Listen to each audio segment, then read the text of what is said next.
जब सिर पर माँ का हाथ होता है,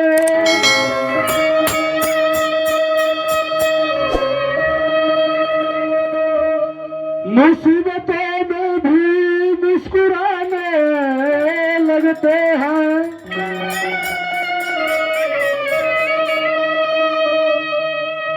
यही मेरी माँ की दुआ असर है,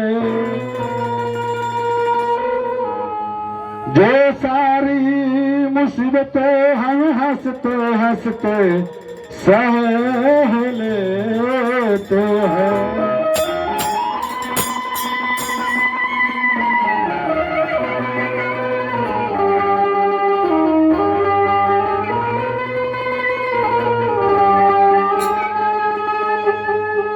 ये माँ का कृपा है जो इतने मजबूत सुंदर शरीर को बना दिया है कि चाहे कुछ भी दुख के पहाड़ भी टूटे तो हम अपने शरीर के ताकत से, बुद्धि विवेक से सहकर और इस धरती पर खड़ा होने का काम करते हैं।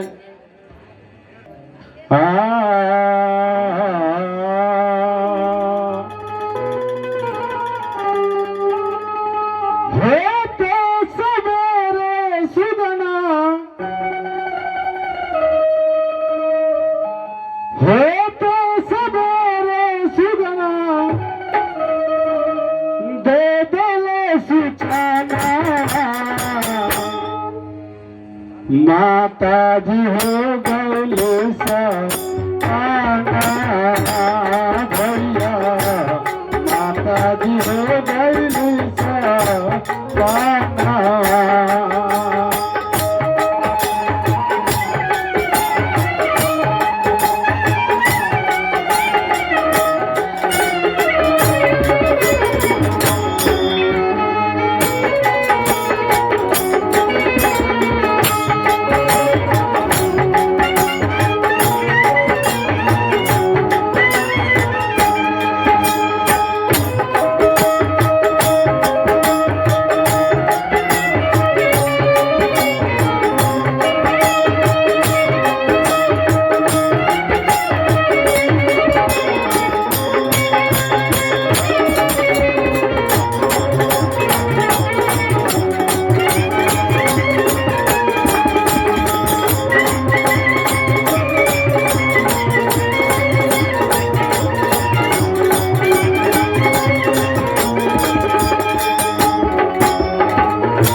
कार्तिक चतुर्दशी रहे मंगलवार दीना,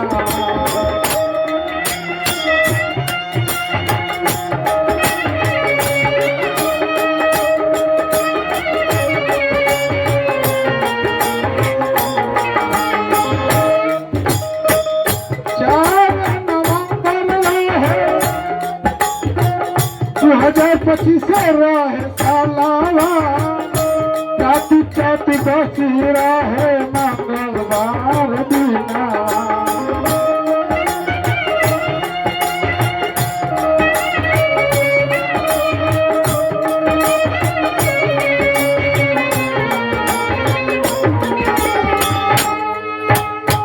कार्तिक चतुर्दशी रहे मंगलवार दीना।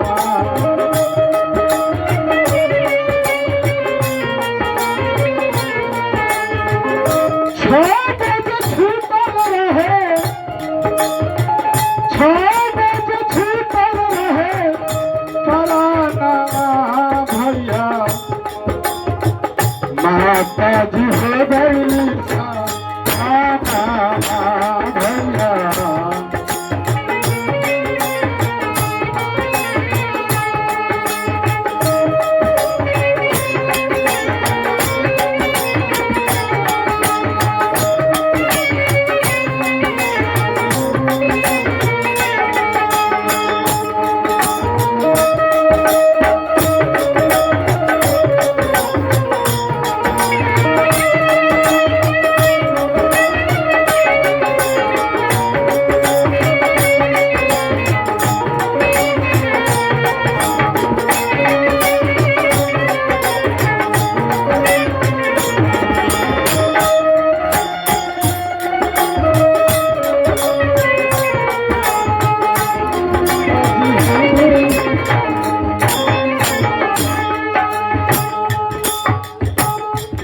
परिवार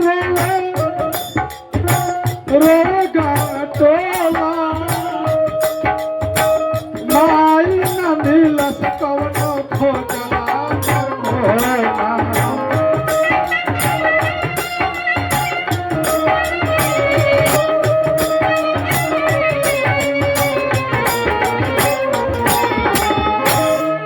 भैया माई रही उम्र पुरान हो रहे बड़ी तंग करत रही घरे से बार बार निकल जास कभी दुआ पे आ जास कभी दूसरों घर चल जास लेकिन कोई ना कोई परिवार निकल के खोजे तो मिल जात रही। लेकिन जहिया प्राण छूटल वह दिन सारा परिवार रो रो के यह घर से वो घर में खोजता लोग। लेकिन माई कोनो कोना लुकत नहीं थी।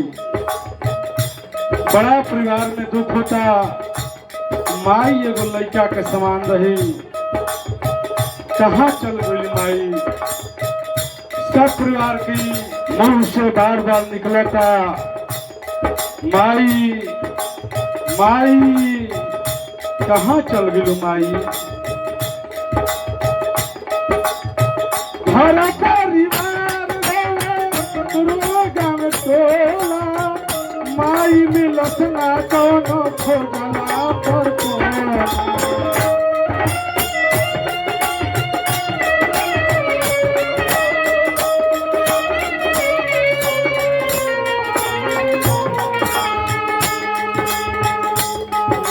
जाने कहाँ और ना जाने कहाँ चली गई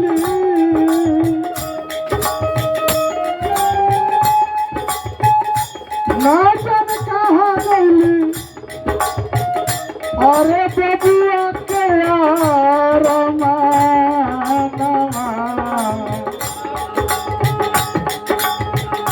माता जी हो गई साना भाई माता जी हो गई साना।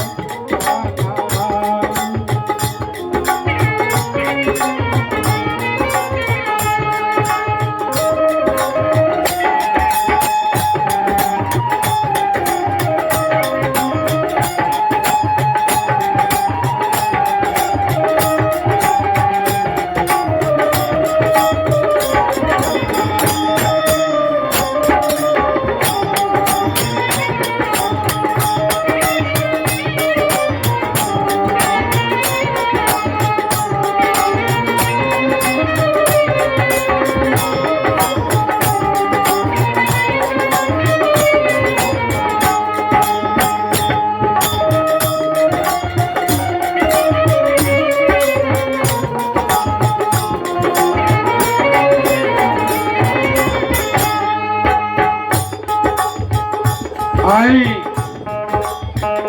एक घर के माई के सबसे छोटा पुत्र चंदन साहेबानी वहां के कहा तनी मनोज जी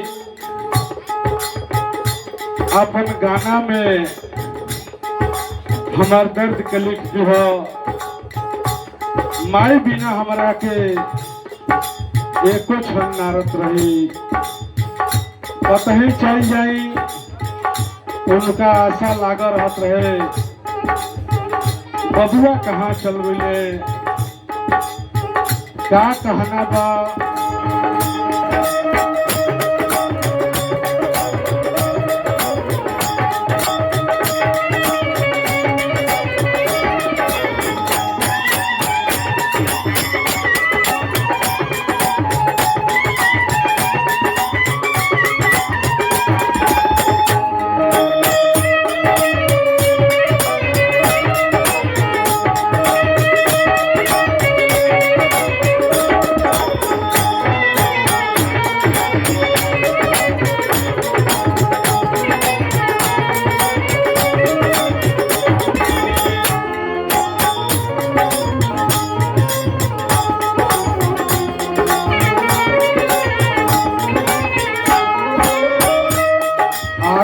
जा कहले चंदना मनोज से बतिया लिख दिया दरदा के गाना में बतिया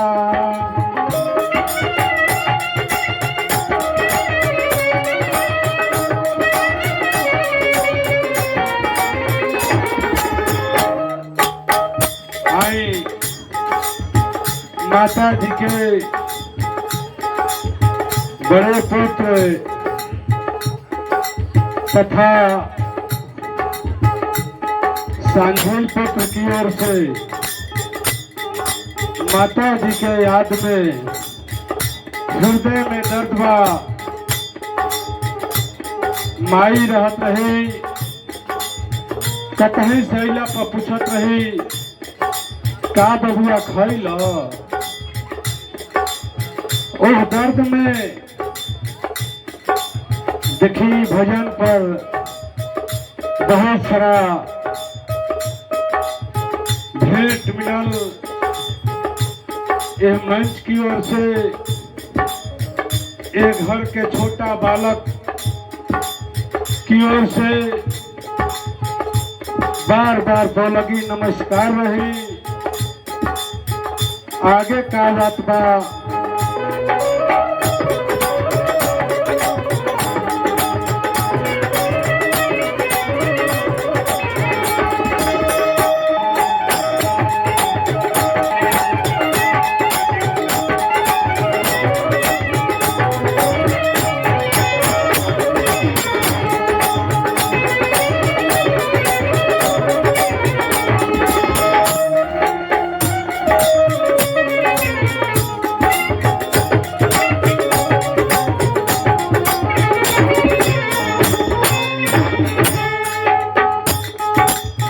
देखी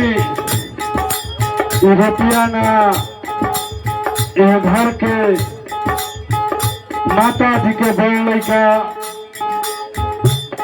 मांझल लड़का से ले तमाम लड़का हमरा जिसन एक छोट बालक के ढेर सारा आशीर्वाद देकर आगे बढ़ावे खातिर काम कैनी जा हमनी के माता जी से बार बार करबद्ध प्रार्थना रही हे माता जैसे रउआ अपना शरीर में रह के घर के हर समय फले फूले के चिंता कैनी बढ़िया से रहे के बात कैनी आपन जौन सद्बुद्धि दे के कैनी ओकरा के हमनी के बार बार नमन करतन जा बार बार चाहे बंदगी करतन जा एह माता जिसन हर कोई के माता होखो ऐसा सुंदर लाल ऐसा सुंदर विचारवान पुत्र कि जो पैदा कैली ओकरा खातिर हम बार बार माता जी के चरण में साहे बंदगी करब और हमारे गुरुजी यही माता जी के छोट पुत्र महंत श्री चंद्र दास आध्यात्मिक गुरु यह जीवन में यह धरातल पर 7 गुरु होले मन से सुने के मिली बहुत सारे वक्ता बाए अभी हमारे गुरुजी कहनी है कि पहला गुरु माता पिता और दूसरा गुरु है दाई वो कैसे जब माता हमार गर्भावस्था में होली गर्भ के अंतिम समय 9 महीना पूरा हो जाला माता बहन अचेत हालत में हो रहा लोग, दर्द पीड़ा से बेचैन रहला लोग। ओ समय जो दाई होली बच्चा के पैदा भइला के बाद बच्चा के जियावे के, बच्चा के साफ सफाई करे के, यहाँ तक कि बच्चा के अपन छाती से दूध भी पिलावे के काम करे लोग। ऐसे दूसरा गुरु दाई होली वैसा ही हमार गुरु महान श्री चंदन साहेब ये जीवन के सतवा गुरु हैं, जे जीवन में सदा सत्य के लखावला, बतावला, समझावला, अंधकार से प्रकाश की ओर शाहे बंदगी, चारों भाई के चरण में शाहे बंदगी बा।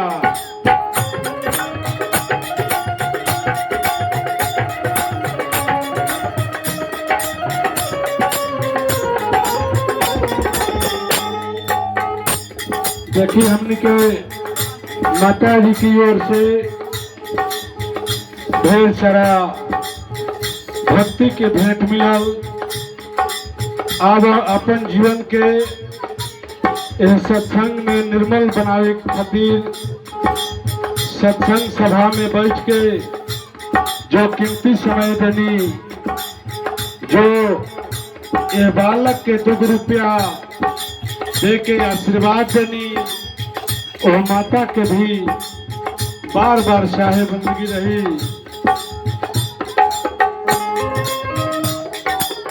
कहले चंदना मनोज सपतिया,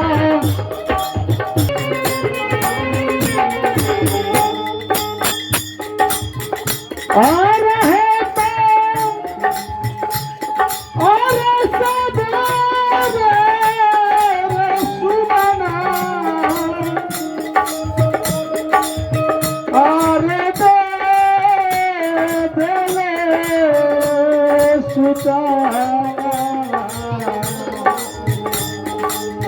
का सूचना दिलक। सुबह सुबह ए भजन में सुने जा 6 बजत रहे, सुबह के बेला में 6 बजे सूचना मिलल कि माई के प्राण निकल गई। बड़ा मन में दुख भइल, सब हितनता यहाँ फोन जाए लगल, सबको रोते पिटते आइल, आके माता जी के देखी समाधि भइल बा। हम आशा न पूर्ण विश्वास करब कि यह भजन से तथा यह मंच से जो सत्संग भइल, इस सुंदर ज्ञान के प्राप्त के रवो सभे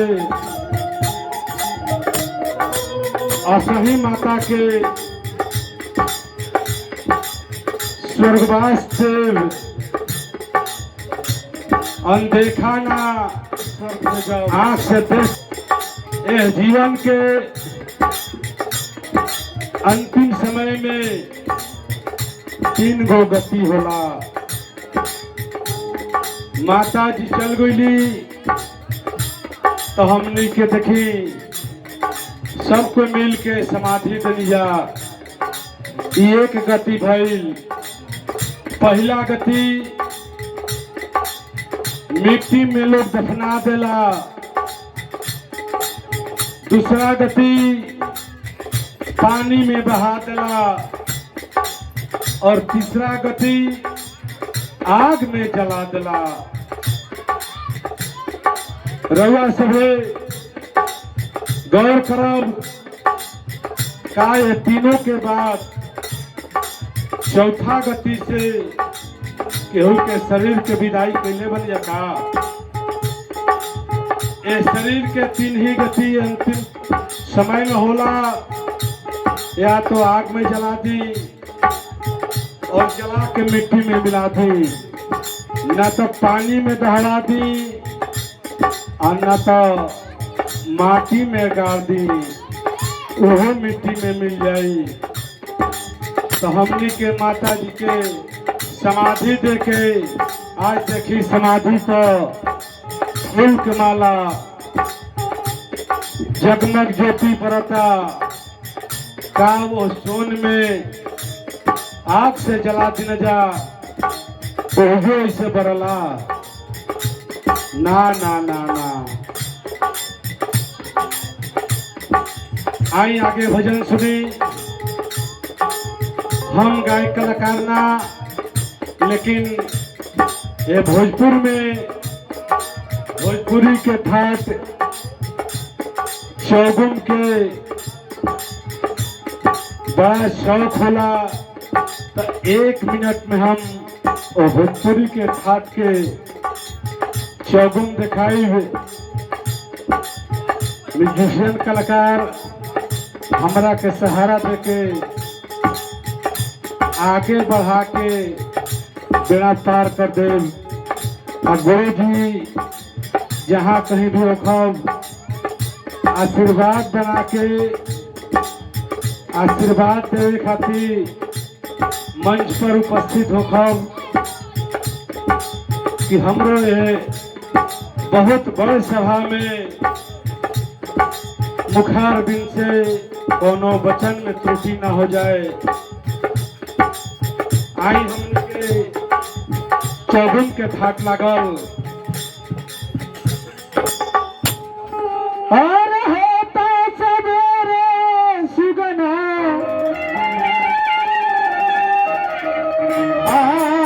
आर बदले सुचाना। अरे माता जी हो गई माता जी हो गई।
Bye.